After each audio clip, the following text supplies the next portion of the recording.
নমস্কার, সবাই কেমন আছো? আশা করি অনেক বেশি ভালো আছো। তো দেখো, সকাল সকাল রান্না বাড়া শেষ করে বারান্দায় এসে বসে গেছি। এত গরম লাগছিল, আমার ফ্যানের বাতাসও ভালো লাগছিল না। তো বারান্দা অনেক সুন্দর, সকালে ঠান্ডা ঠান্ডা হাওয়া দিচ্ছিল, এর জন্য ভাবলাম যে একটু বসি। আর গাছগুলো দেখছিলাম যে জল দেওয়া লাগবে কিনা, তা দেখলাম যে না, আজকে জল না দিলেও চলবে। তো এখন যাব মেয়েকে নিয়ে, আজকে মেয়ের পরীক্ষা আছে, যেহেতু লাস্ট আজকে ওর প্র্যাকটিক্যাল পরীক্ষা দিয়ে আজকে পরীক্ষা শেষ হবে। তো ও তো মাধ্যমিক পরীক্ষা দিল। তো সবার জন্য আশীর্বাদ করো। আর চলো কী কী রান্না করছি তোমাদেরকে দেখাই।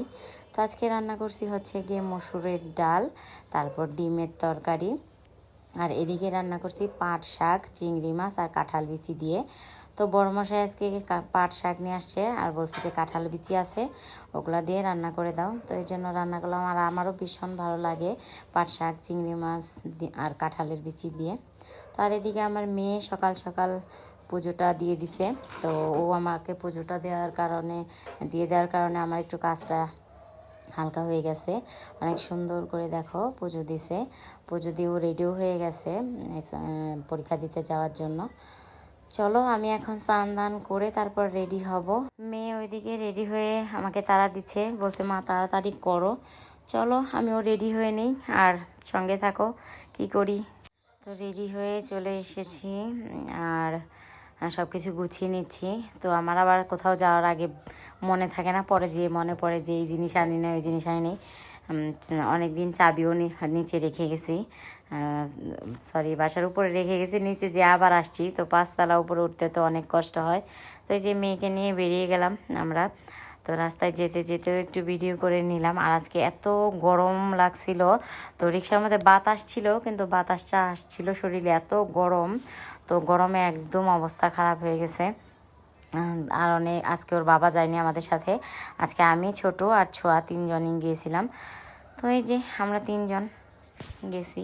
আজকে ছোট তো ভীষণ খুশি, সে পরীক্ষার মধ্যেও যাইতে চাইছে যে মা আমাকেও নিয়েছিল। তো তখন পরীক্ষাগুলো ধারাবাহিকভাবে হচ্ছিল, এর জন্য ওকে নিয়ে যায়নি, আর অনেক বিরক্ত করে, এর জন্য নিইনি। তো এখানে আমি বসে আছি মাঠের পাশে বেঞ্চের মধ্যে বসে আছি, আর ছোঁয়া চলে গেছে ওর পরীক্ষার হলে।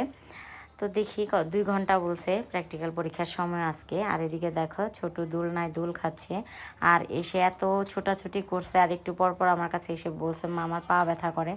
তো এক জায়গায় ওকে আমি আর বসাতেই পারি নাই, অনেক বিরক্ত করছে, অনেক বিরক্ত। আমি আগে জানলে ওকে আজকে নিয়ে আসতাম না। তো যাই হোক, আর এদিকে দেখো আমি এই কলেজটাতে, এটা আমারও কলেজ, আমি এখানে এক সময় পড়াশোনা করছি। তো আমি যখন পড়াশোনা করছি তখন শুধু আমাদের কলেজ ভবনটা আর স্কুল ভবনটাই ছিল। তো এখানে আবার সামনে বিজ্ঞান ভবন হয়েছে, আরও নতুন নতুন অনেক বিল্ডিং হয়েছে। তো এই কয়েক বছরে অনেক চেঞ্জ হয়ে গেছে। তো আজকে অনেক ভালো লাগছিল, এতদিন পরে কলেজে আসছি। আর কলেজের মাঠটা দেখো ভীষণ বড়। আর এদিকে মেয়ের পরীক্ষা শেষ, সে পরীক্ষা দিয়ে এসে বলছে মা আজকেই তো শেষ, একটু দোলনায় চড়ি। আমি বললাম যে ঠিক আছে চলো। তো ওর বান্ধবীদের নিয়ে দোল খাচ্ছে, তারপর স্লিপারে উঠলো। আমিও দেখছিলাম ওদের, যে আমরাও এক সময় এরকম করছি ওদের মতো। তো ভালোই লাগছিল, সেই আমাদের সময় দিনগুলো চলে যাচ্ছিলাম। তো বাসায় এসে খেয়ে দিয়ে একটা ঘুম দিয়েছিলাম টানা, তারপরে উঠে এই যে রাত্রের রান্না করছি। তো সবাই ভালো থেকো। আজকের ব্লগটা এই পর্যন্ত রাখলাম, টাটা।